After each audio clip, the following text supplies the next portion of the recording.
Hey listeners, before we get started, I wanted to share with you a brand new podcast that you might be interested in. It's the new Braves Dugout podcast. This podcast is about all things Atlanta Braves baseball. They talk about roster moves, potential trades, game recaps. Now this may all seem cliche for a sports podcast, but they also include a special segment each week where they talk about controversial topics using only stats and logic and no bias. Controversial topics such as which Braves player should or should not be in the Hall of Fame, why your favorite player may not be as valuable as you think they are, or how certain players you may not like deserve more love. It's the new Braves Dugout podcast. You can currently catch this podcast, see what I did there? Catch this podcast on Spotify or on Anchor.fm. It's sure to be a hit! You may know them from the Disney Channel, or from Extreme Makeover Home Edition, the Akers Family episode.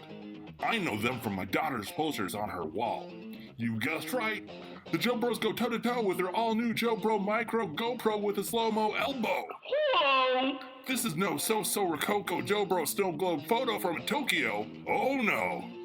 You know, bro, this GoPro from the Joe Bros don't blow. You owe your flow to go glow like an indigo chateau. And if you order now, you'll also receive the Joe Bro Dobro solo recorded live from Kokomo show and remastered in Kosovo. That's right, Boro Yobers are standing by now to take your orders. I'm so sexy, beautiful, everybody wants a chick, that's why I'm still above average. Ladies and gentlemen, welcome to the Above Average Show Show!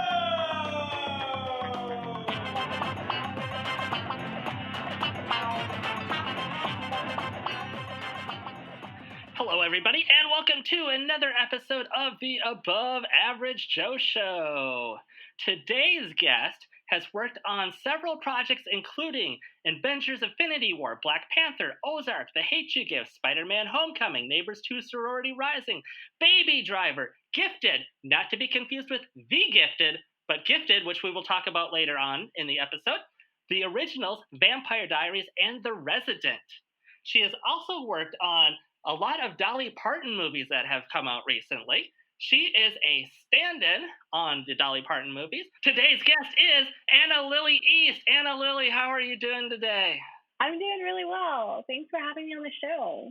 Oh, you're welcome. Thanks for joining us. I'm excited to talk to you because you have a very different perspective on something we've already talked about, being a stand-in, but you have a very niche market of stand-in that you do. But before we get to that, let's start with the big question of how did you get started in the film industry? I actually got started by doing background work. I was a full-time bartender, and I just really, really wanted to get into the industry. So I started looking at some casting pages in my location, which happens to be Atlanta. And so I got cast doing background work for The Originals, The Vampire Diaries, Neighbors 2, and all this like fantastic smaller stuff, and of course the bigger stuff, where I ended up doing Neighbors 2 and got into talking to the other PAs and ADs, and they pulled me on to do production assistant work for other stuff. That's awesome. So working on Neighbors 2, are you visible anywhere in the movie? I'm visible a few places in the movie. It's a running joke that you see me more than you see Selena. So, I mean, not to flex, but I'm in there. And you also worked on a project, The Hate You Give, which we had a guest on last season, Emmy Allen, that worked on The Hate You Give. She was one of the quote-unquote mean girls. That was like her role in the movie. And you also got to work on The Hate You Give, which is even more relevant now because when we talked to her, that was like pre everything that's going on right now with Black Lives Matter and George Floyd and everything. What was it like working on The Hate You Give for you, and how is it different watching that movie now in what's happening today as compared to when you first watched it last year? First, I want to give an overall statement saying God bless Angie Thomas and her power in words, because she has this immense capability of just pouring everything that is going on inside each person's heart and just really putting it out there and captivating all of those feelings that we're all a little too scared or too anxious to share, by putting it out into the books that are now turning into movies that should have been brought aware to society a lot sooner and in a lot harsher, in a less harsh manner than what has been. It should not take the Black people, the Black society, to stand up for themselves, to say, stop killing us. And Angie Thomas has put it out there saying, stop killing us. And if you're not going to listen to us saying stop killing us, I'm going to show you in the youth books, the youth movies, the youth music, everything that she does, it's through the eyes of the youth. And it makes it a lot more visible through the eyes of the youth to the eyes of adults, to the adults in society who are set in their ways and unwilling to change because they don't know how to change. And without Angie Thomas writing the book, we wouldn't have the movie. We wouldn't have all of the light that has been shown on the movement. And now that all of the protests have been going on every single day for the last 2 months, it's heartbreaking and also a little bit heartwarming to see millions upon millions of people finally standing up for what is right in a time where we're constantly being told that what is right is what is wrong. And what's really wrong is just the point in society where wanting to change racism and wanting to eradicate it is apparently wanting to change America. And we should not think of America as racist. And I'm sorry, but if you're upset about wanting to change the views of racists as wanting to change America, then the issue is not with America. It's with the people in America. And I don't want to live in a country where racism is what we are known for. And I'm very, very thankful that Angie Thomas has figured out a way to put out the media that brings it a little bit more to light than by just watching the news through a very skewed network, a very biased network. She is putting it out there as these are our children, these are our mothers, these are our fathers, these are our brothers, our sisters, our friends, our uncles, like it's the people that we see every single day. And God gave her that gift of being able to change the world. And I was lucky enough to meet her and to fall in love with the person that she is and the person that she made me want to be and the people that she makes people want to be. The Hate U Give is everything that the Black Lives Matter movement has needed to really push the fact that Black Lives Matter more now than anything else in the world. And if you have to say, but all lives matter, then you are admitting Black Lives Matter. And that movie is just everything. That is the highlight of my career. Yeah, it was very powerful. I had a tough time sitting through it the first time. Second time was a little bit easier. But the third time, which is what I watched after George Floyd happened, was tough again when everything started to hit home personally and seeing what was actually happening. Like, because I live in Minneapolis now, so it's literally in my backyard. What was happening in my backyard is that movie. It was a lot more powerful seeing it after all of the George Floyd stuff. Yeah, I read the book back when it was initially released and found out that it was going to be turned into a movie. And I was honestly terrified of the way that the book would be portrayed, because the book is so much more powerful in the way that the words are used. In most movie adaptations, you lose some of the story, you lose some of the emotions. And so I was very scared to see how they would do it. And then a few months later, I have the opportunity to work on the movie. And I get the script and I'm sitting there reading it, and I'm just fully enthralled by it, because nothing was missing. Like, of course, there were parts taken out because you have to. You can't have a 400 have a 4-hour movie. Yeah, you can't. Unless you're Lord of the Rings. Well, and even then, you lose some pieces.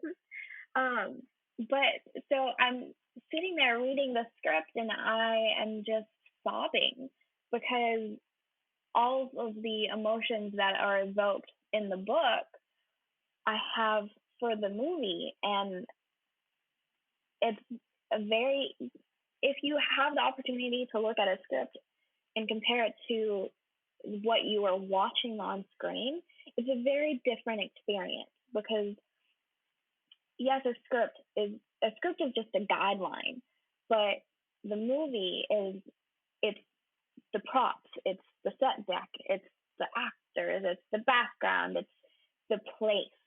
And so when you're reading the script, you don't really have the full vision unless you are the writer or the director. But when I read the script, I fully saw every bit of it coming to life as I'm reading the words off the screen. And then the first day on set was heartbreaking. You walk onto a set, and there's always like the little bit of you where it's like, oh my God, I'm working on movies. I'm doing everything that I ever dreamed of. But then the difference for me on walking onto this movie versus every other set that I'd been on was I'm walking onto a movie that's literally going to change lives. And it was heartwarming. But then when you're filming, and my very first day on set was, I think it was the third day of filming. Spoiler, it's the scene where Maverick and the family are eating at the diner, and the cops come and cuff him, and they have him on the ground. So I'm just watching this happen, and all I can think of is all of the times that it is happening all over the country with Black men and Black women every single day, not on a movie, with their families, with their friends, with no one to advocate for them. And just knowing that broke my heart, because it's not just a movie. It's not just a story. It's not just a plot line. This is the reality of people of color every single day. It's essentially all Black people's real life story rolled into one. Absolutely. Absolutely. It was heartbreaking, but it was also heart-filling, because you really understand that you can never understand unless you are that person in that position. And I am a little white blonde woman. I will never understand, but I can advocate. And being able to work on that movie was the first opportunity where I really felt like maybe I could make a difference. Maybe I could advocate for someone that I would not have had the confidence to do before. And every single day after that, even on the really like heartwarming scenes and the funny scenes, I felt a strength that I had not felt before. And there is never going to be enough words to describe the amount of joy and honor that I had to be able to work on that movie. Every time I watch it, I still cry. as if I'm like we're filming it all over again, because it's reality. There's the quote in the book, what's the point of having a voice if you're going to be silent in those moments you shouldn't be? And every day where I question, should I say something? Is this the moment where I say something? I remind myself that if I don't say it and I have the opportunity to say it, then I should. Angie has changed my life. So I know she's changing lots of others. She's just an amazing woman. So we're going to go ahead and switch gears a little bit from The Hate You Give to another movie that made both of us cry called Gifted. Not The Gifted, so it's not the Marvel series that was on, and it's not Though The it Gift does. with Though Katie it does Holmes. have a Marvel actor. Yes, it does star Captain America, but not as Captain America. So with Chris Evans, McKenna Grace, Octavia Spencer, and Jenny Slate were the four names that stuck out to me when I watched it. And I didn't know what to expect. I just saw it on HBO, and it's like, you know what? It's got Chris Evans, and I'll check it out just because I liked him in a couple of other movies where you don't see him as Captain America. And this completely blew my mind watching this drama unfold.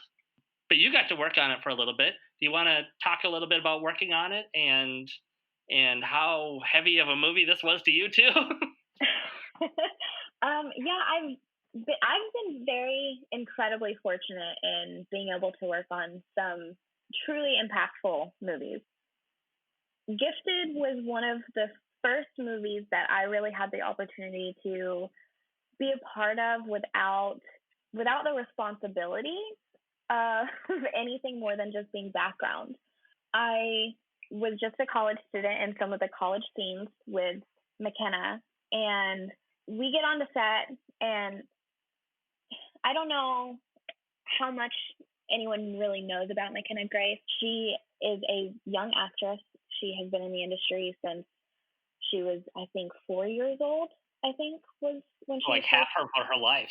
Yeah, she's been in for the majority of her life, and when I tell you that I've never seen more professionalism than in this girl, than in this young lady, she was everything her character needed to be.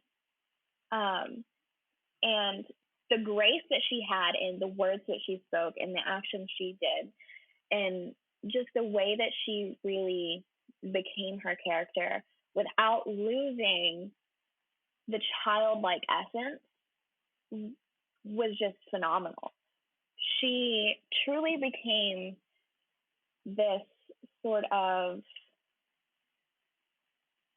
child that was terrified of losing the only real family that she knew, but she maintains the strength throughout the movie of, you know what, I need to be strong for my uncle. I need to be strong for me. I need to show them that he is the best thing for me, that I am better when I'm with him. And in the college scene at the very end of the movie, you just kind of see like all of it wrapped up where she is this brilliant, intelligent, beautiful child that is a child. she isn't this brainiac that needs to be so much more than just being a child. Her uncle wants the best for her, whether it is in college at like 8 years old or whether it is playing on the playground or swimming on the beach or playing in the sand. And the movie is so much more than just an uncle watching out for his niece because he feels an obligation to. The movie isn't about obligation. And so many things that I read about it before I really worked on it was talking about how an uncle is obligated to take care of his niece. No, he wanted to. And Chris and McKenna's relationship as co-stars, like as co-workers and not their characters, was so hard to separate because they really did have such a genuine relationship. He genuinely cares about this little girl as if she was his own.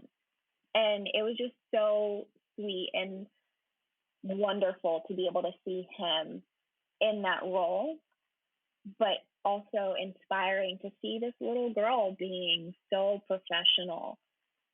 And it was wonderful. I loved it. I loved every minute of it. Yeah, I went in expecting the movie to be about Chris Evans, and it was like he had a big part in it, but the focus was all on McKenna. She carried that movie, and I love how the other older actors like gave her the ability to carry the movie too. That they would feed her the emotions that she needed to perform her best, when they could have easily just said, you know what, I'm the star, I'm going to shine here. This is just some little kid. And they didn't do that. They did what I've heard De Niro does with all of his co-stars, is that when he works with them, he gives them the ability and the opportunity to do their best so that they both look great. Oh, absolutely.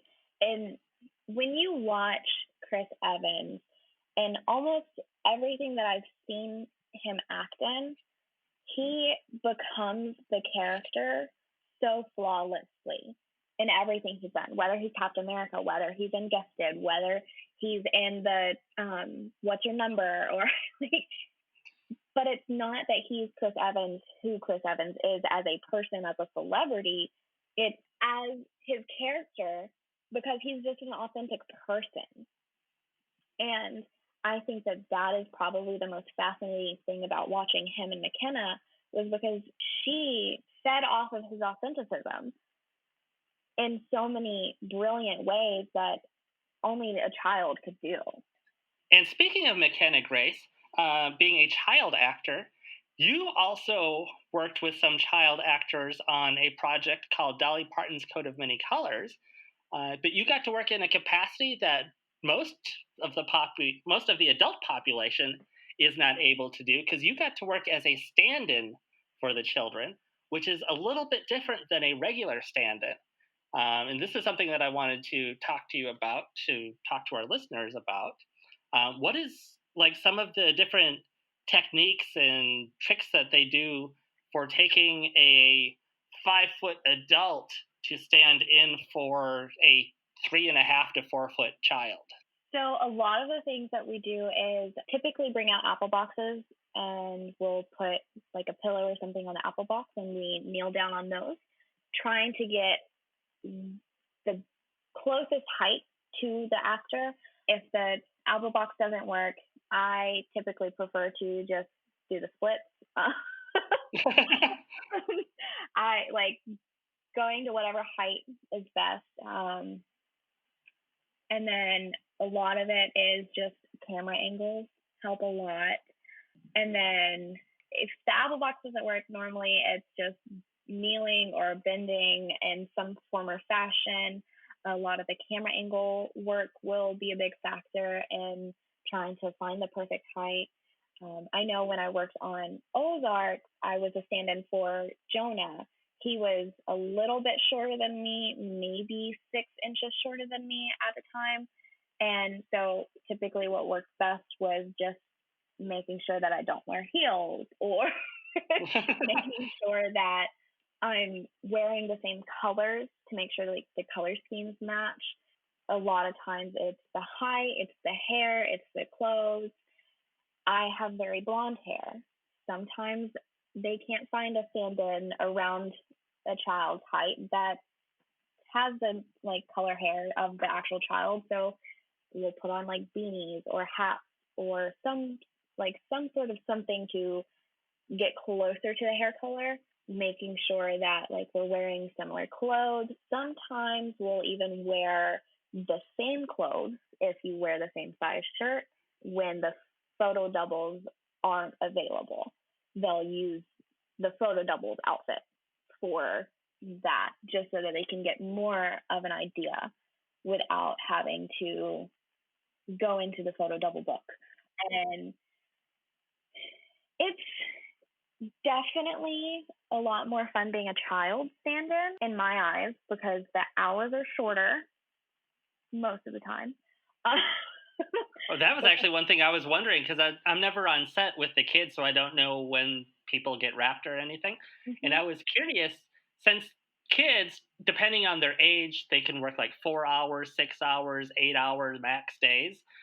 Do you get wrapped as the kid gets wrapped, or they still keep you for the 12-hour guarantee just in case we need a 5-foot blonde stand-in that we were not expecting? It kind of varies. I know when I did Coat of Many Colors, most of the time I did get wrapped when my actors got wrapped. Occasionally, I would stay a little bit later on there. Most of the Coat of Many Colors kids were fairly similar heights, so they always liked to have at least one stand-in stay a little later, just as a backup in case one of them got sent home early or got sick or whatever. But when I did like Ozark, I typically would come in an hour or two earlier than my actor, and I would typically start setting up the first frame while they're getting hair and makeup and wardrobe and everything done. So typically it would be they shoot the shot, then they pull me directly in, send the actor to school for a minimum of 5 minutes. Usually 10 minutes or more is preferred. And then we'll shoot up the lighting, set up the frame and everything. And then once we know 100% for sure that we're ready to start again, then they call for the actor. And that typically takes another like 5 minutes before the actor is actually there. And then it's just over and over again. I typically didn't have a shorter day than 8 hours. My shortest day was 8 hours. I think my longest day was 13. And that's just because the actor got there later than was initially scheduled. Like they pushed their call time back. And so I was just there hanging out. Getting free food. Always. Can never say thank you enough for crafting and catering. Talking about long hours, or at least late hours, shifting gears a little bit. Shifting gears to Baby Driver.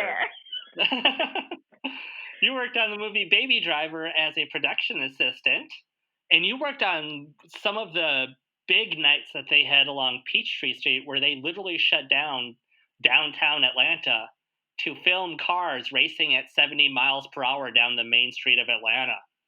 What was it like having to work on those nights with upwards of 200 other PAs just standing on the street corners, making sure nobody crosses the street and gets hit by this car that's racing by? It was intense. It was absolutely intense, especially for it being my first legitimate production assistant job. I was nervous, excited, terrified. Did I mention I was nervous? I'm already not a car person, so it's very funny to most of my family and friends that the first real PA job that I have or had was on a car show.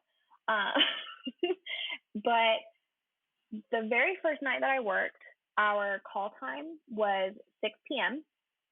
and I am an early bird. If I have to be somewhere at 6 o'clock, I'm typically there 5:30, 5:45 max. And I think it's worth repeating that was 6 p.m. Oh, yeah, for everybody listening. PM. PM. But do not think that the 6 p.m. meant, oh, we get there at 6 p.m. and we start filming at 6 p.m. No. We started filming at like 9 p.m., 10 p.m. Okay? So the first 4 hours were literally just setting up where every PA was going to be on this block of downtown Atlanta. Because if I remember correctly, it was an 8-block shot where we have to have 6 PAs on each street. So typically it's 2 PAs on a corner, and you have 3 to 4 corners that have to be blocked off by the PAs on each block. That's just the people on the corners. Then you have the people on the sidewalk trying to get people from trying to make sure people stay inside the buildings, because you never know what is going to happen. So we have to make sure that everybody stays safe. And it's not just the cast or the crew that we want to keep safe. It's the civilians. Civilians. I was going to say bogeys, and I was like, no. That is the radio term, though. It is. So the goal of any production is safety first. And the goal for the PAs on the nights in Atlanta where we're shooting the car scenes was to make sure that the cast and the crew were safe, but also to make sure that the civilians are safe. We had to make sure that whatever could go wrong, we made sure that it would go wrong the safest way possible. You have to take the precautions, because without precautions, things will go wrong. Things go wrong. You kind of have to assume something's going to go wrong so you can prevent it. Absolutely. So typically 6 to 8 PAs on a corner. Then you have 4 or 5 in between each corner, just on the sidewalk of each street. And I think it was a total of 18 nights on Baby Driver, where we were working from 6 p.m. Our call time was 6 p.m. and we would leave around 9 a.m. The actual shooting scenes typically happened once dark settled in, so around 9, 10 o'clock. And then we would typically finish wrapping the car scene up around 4 or 5 a.m. before Atlanta morning traffic hit, because we had to have the roads opened back up for everyday use.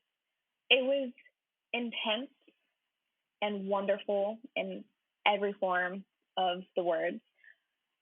It was an incredible movie to be able to say that that's the first PA job that I had, mostly because Edgar Wright is a genius. Understatement. Understatement of the century. Being able to do night shoots is a testament of how good of a production assistant you are. The best production assistants I know can handle night shoots better than anyone in the industry. I love night shoots. A lot of people don't, because they do take a lot more out of you than I think day shoots do. But the night shoots ran long, but they were absolutely insane. We were hyped up on Monsters and Red Bulls, and Crafty would come down the streets every 30 minutes asking if we needed any waters or any snacks.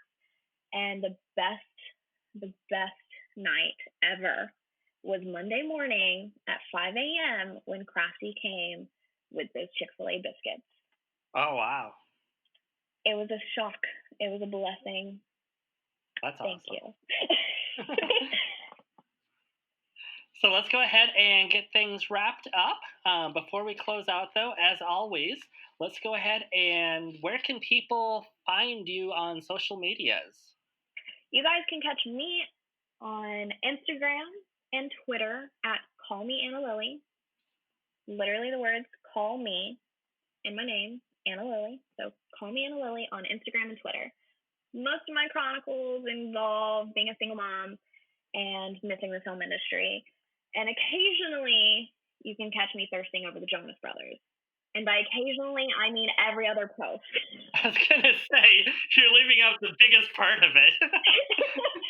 Again, occasionally, I mean by every other post.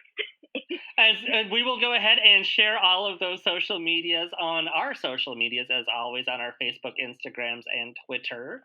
And thank you again, everybody, for listening. Thank you, AnnaLily, for joining us today. I appreciate it so much. Always. Thank you for having me. I definitely cannot wait until this comes out so that I can make a complete fool of myself on my social medias. And thank you, listeners, once again for hanging out with us, and we will see you next week on another episode of the Above Average Joe Show.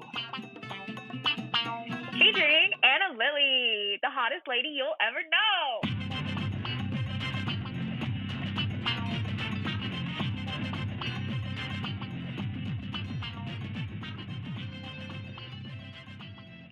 Thank you again to our special guest, AnnaLily East. And be sure to check out our Facebook, Instagram, and Twitters, and look us up on Spotify, Stitcher, and iTunes. You can also check out another podcast I co-host, The Extraordinary, and other great media content by Moon Possum Productions at moonpossum.com.